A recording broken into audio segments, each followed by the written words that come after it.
Hello and welcome to We Never Met, the podcast where I have an interesting stranger on every single week. Today you can introduce yourself. My name is Geoff. I'm the owner of Beard MKE. Yes, and it is open now. It is. Yeah.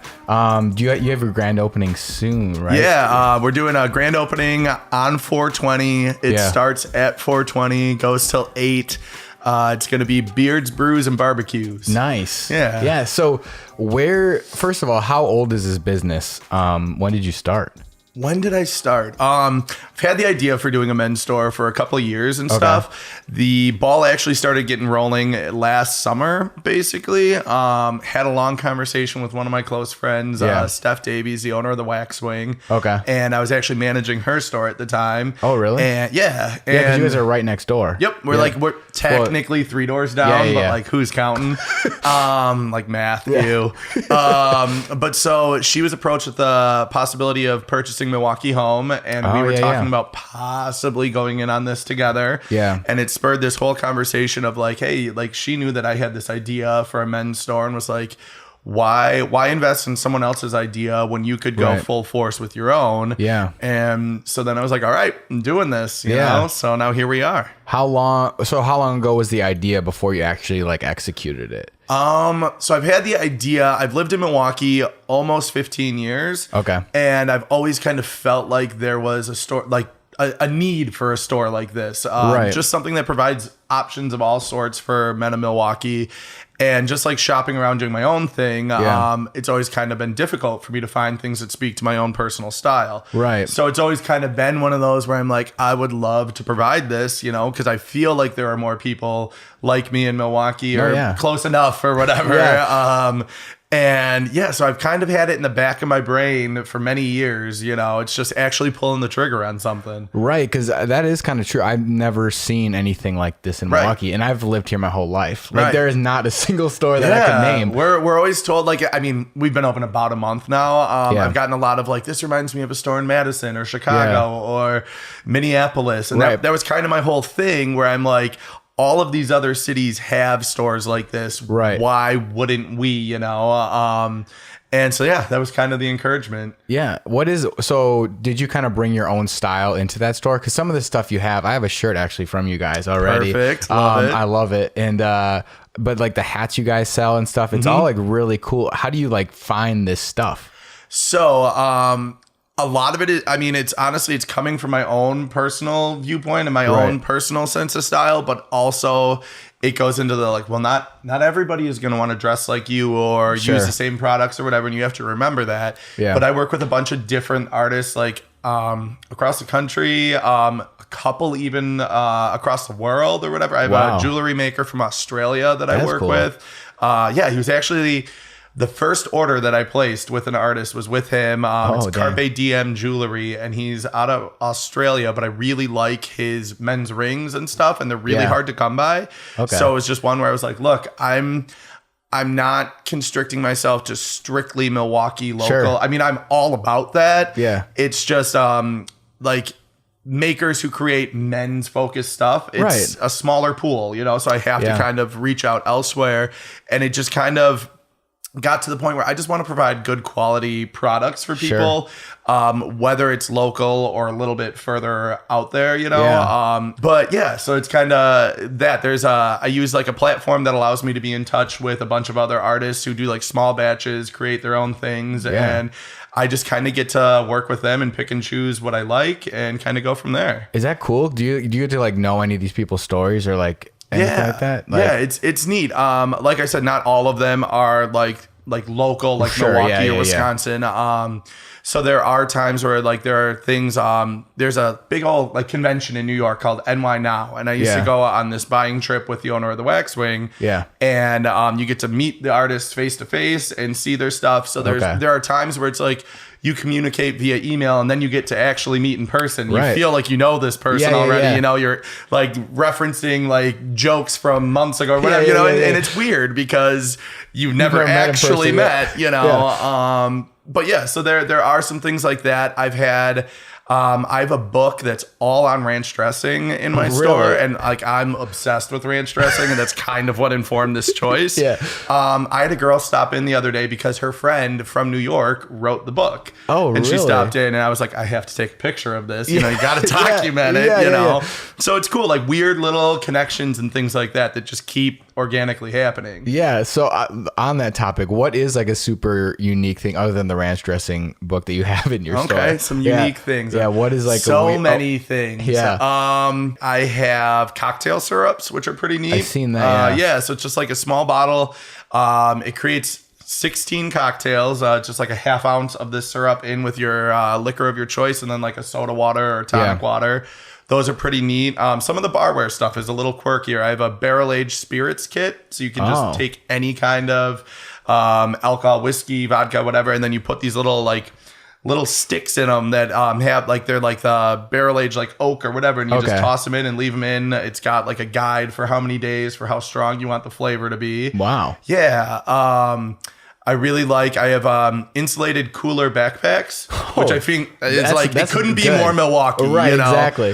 With summer festivals and stuff coming up, I'm like, this is perfect. That's you know, key. yeah. And I'm even telling people, I'm like, hey, new dads, you know, yeah, like, exactly. I don't have kids, but I feel like you could wipe out a baby bottle or ointment or whatever and keep your beer cold, right? You know, it's or dual whatever. purpose. I don't know. It's dual purpose. Yeah, exactly. So you said you've been here for 15 years. Where were you before this? So I grew up in Kenosha County in a little town called Wilmot. Okay. And yeah, it's between Kenosha and Lake Geneva. Okay. That's basically where I grew up. And then I moved to Milwaukee for college at UWM when I was like 18 or so. And I've basically been here since. So what did you go to college for? Did you have an idea that you wanted to like essentially be an entrepreneur, or is it just kind of a new thing? I had an idea that my parents were like, you better get a degree. So it was very that from the beginning. I've always been like a creative brain, very people oriented, and so I was literally, when I was 18, I was like, I just want to get paid for being a personality. Like I'm going to find my reality TV fame and the rest. Right, exactly. You know, I'll be set, you know. Yeah. So when that didn't really pan out. Did you try that? Did you? No, I mean, I gave it some serious thought. Yeah.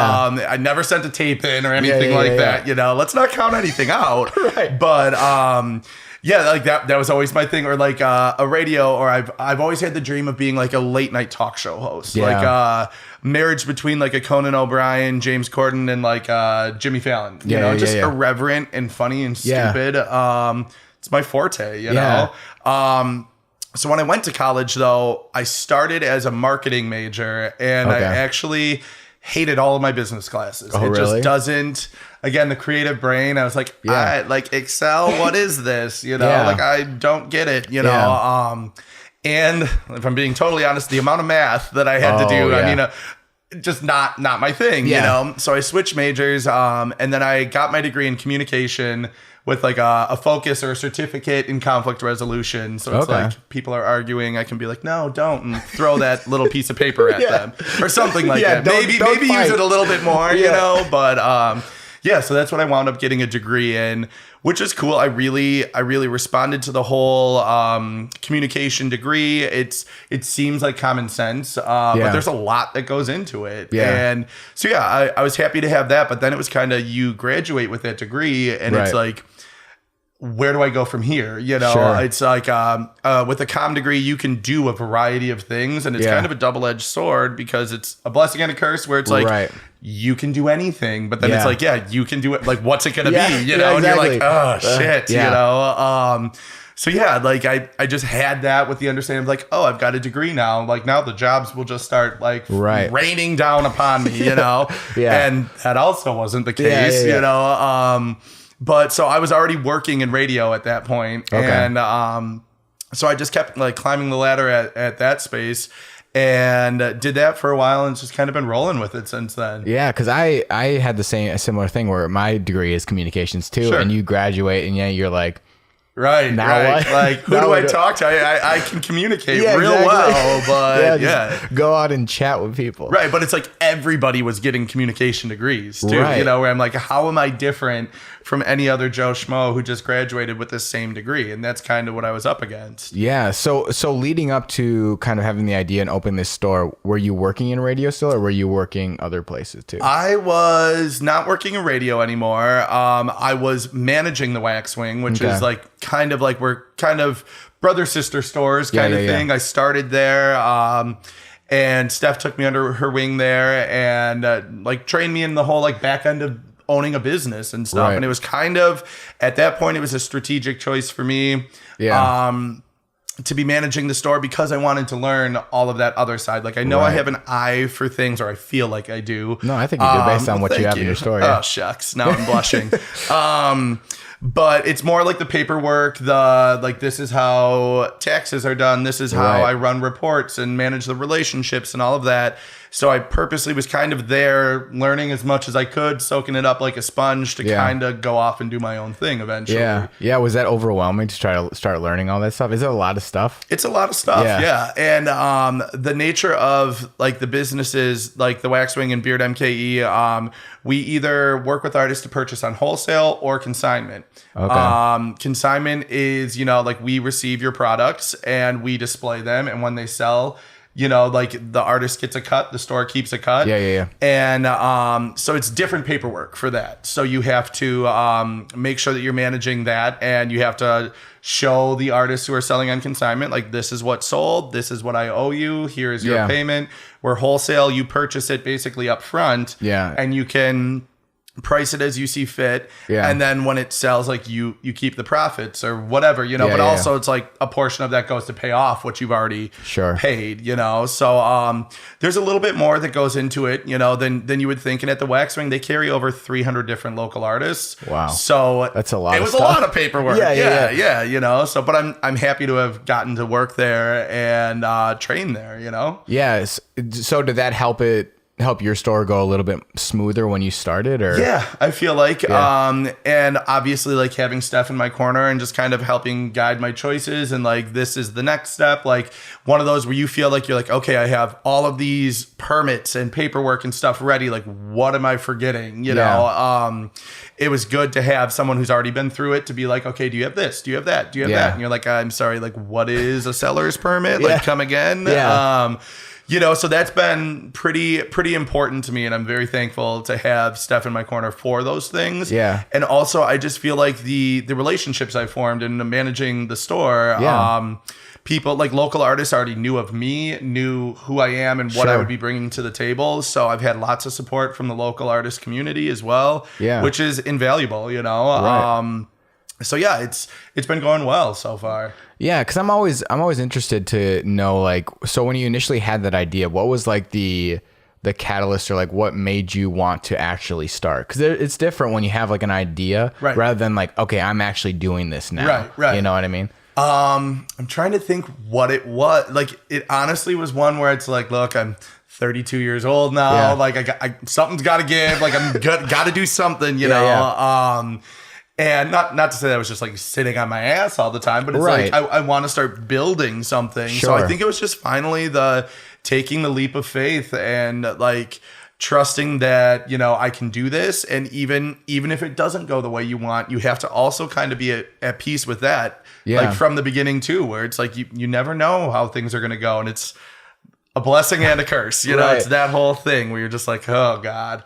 But I think Steph's a little nudge to be like, go, like you've got this, like you've been doing this for years, and go for it. And so I just finally did. Another reason, I actually my dad passed away in a car accident almost 4 years ago. I'm sorry. And thank you. Yeah. He was a small business owner himself here and there. He had like different like carpentry or construction businesses when I was younger. Yeah. So he always believed in stuff like that. And so my store is kind of inspired by him as well. He sported like a big rockin' beard as well. Yeah. And so it was one of those too, where it's a whole life shift when something like that happens in your life, where it's like, it kind of forced you to grow up a little bit. And so I kind of took that with me into this new space of like, I'm doing this in ways to honor my dad. It's not necessarily the only thing. But there's a lot of reasons. But that's one of them. Yeah, that's really cool. So you kind of saw an entrepreneurial kind of I guess, in front of you, like a background in front of you growing up. Is your mom similar like that, or? My mom's a bad bitch. Like she's awesome. We call her T-Bone. Like I've got a tattoo of T-Bone with her signature in it. She was born and raised in New York, moved out here after college, and then started as a part-time secretary at Abbott Laboratories down in like Chicago area. And just worked her way, like climbed the ladder to like a pretty high level, like vice president position there. Wow. And I mean, basically her entire professional career was in that one building, like 35 plus years. So she definitely instilled like the whole idea of hard work and you know, like what you have to do to be successful kind of thing in us. Like I have two brothers from a young age, you know, so we saw that, and we also see what it's allowed for her in her like later years in life or whatever. Sorry, Mom. But yeah, she gets to do what she wants now because she worked her ass off early on. So yeah, it's good inspiration. Yeah, because did you have that instilled in you from like a young kid that you could like do pretty much anything? Were you confident in yourself, I guess, growing up? Yeah, I knew that and I don't want it to sound like cocky or full of myself or whatever, but I knew I had certain strengths or whatever. And one of them is just like conversation or just my personality, so to speak, or whatever. So I knew that, and I felt like no matter like what I really focus on, I feel and trust that I'll be successful at it because I just hate failing. So I didn't know exactly what it was going to be, but I've always had some sort of like ridiculous thought in the back of my mind that I'll be successful at it. But I think you kind of need that. You definitely need it if you start your own business. For sure. You know, so I don't know. It was like it's kind of grown as I've been starting the business and everything, where it's like, no, like I'm going to do this. I have to do this. And this is my passion. Yeah, because has there been a point yet for you that was like, ooh, like I don't know if I should have done this? Like, I mean, there's definitely those points. But you're probably already so far into it that it's like, oh shit, there's no going back, you know? Right. I remember like placing like my first round of orders and seeing all of the money drain out of your account, essentially, you know, where you're like, okay, like here we go, you know?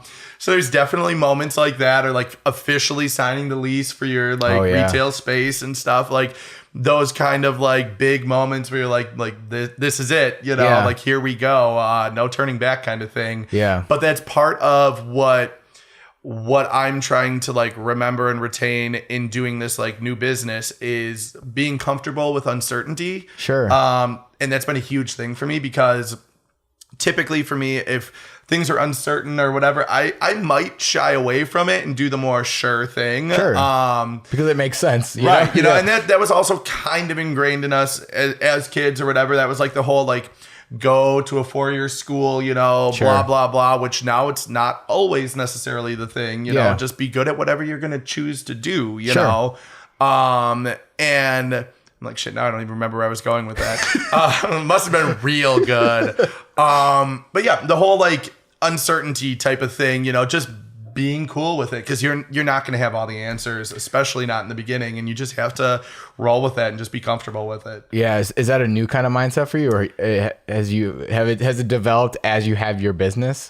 I think it's more that, because I'm much more of I want to have control and know how things are going to go, because it kind of like soothes your nerves or whatever. But it's kind of like I've been learning the hard way in opening your own business, where it's like, look, you have to make decisions without having the full breadth of knowledge or whatever, you know, and you're like, this one, you know, let's just or do whatever. it. And it's not like I don't give a shit. It's you just have to kind of relinquish a little bit of control, you know, and it's going to be what it's going to be, you know? Has there been, on that, because I've seen like Facebook posts and stuff, has there been like a really cool experience for you so far in the first month with like a customer or something that you remember, or like how you were telling me about the ranch dressing book that the girl came in? I'm trying to think of like specifics. I do like there's just cool already like returning customers who really respond to what we're doing. That's really cool. I also I have a bag toss out in front of my store, and so I have this mom or nanny, I'm not entirely sure her relationship with these kids, but there are like 3 small kids that walk to and from, they have French class like later in the afternoon, and every day they stop by and play bag toss with me, and it's just like one of those fun things where they see it out in front of the store and they get excited, and we all hang out, and it's really cool to see that like these kids are excited about it, or things like that. Or I was like, just a random encounter, I was shopping somewhat frantically for a chalkboard, like street sign kind of thing, and I was in like a Michael's or something, just being like, tell me you have a freaking chalkboard sign, You got to, it's Michael's. Right. I'm like, my God, like it's Michael's. You guys have everything. Apparently except for chalkboard signs. But whatever. I asked an employee there, and this was like maybe 15, 20 miles away from the store, where I'm like, hey, I need a chalkboard sign. I've opened a new store on the east side. Yeah. And the guy was like, oh, like, what's your store? And I mentioned, and he knew who I was, and like knew about the store, where I was like, oh, like, oh my, it's cool, Yeah, it is cool. It's just like, like you must be doing something right then, right. Hopefully. Yeah. Cause was there any ideas that you specifically threw out there to make it more unique, like having bags out there and stuff like that? Because I've never seen a store that has bags in the front. I think that stems from like my background in marketing, event planning, promotions and stuff, with the radio thing, where it's like my goal is to create the biggest footprint I can. Like, it's like, I want people to know that I'm here, and that we're fun and welcoming, and just getting the word out there. And that's one of those things where it's like, if people aren't in the store, be out in front of the store, engaging people on the streets to try to form those connections to draw them in. So it's like, if I have to sit outside and throw bean bags into a board for 8-9 hours a day, like, I'll do it, and I'm excited to keep going with that kind of stuff, because people seem to be responding to it, and I think that sets me apart. Is there, so in your store, is there more unique items coming up? Do you have like do you have a set of items that you always have, or is it like constantly rotating and things like that? It's interesting. Well, it's kind of tricky because being like so new, in the first month of being open, I'm still kind of feeling out what people respond to. But there are definitely some solid things that it's like, I will continue to carry these. People really like this or that.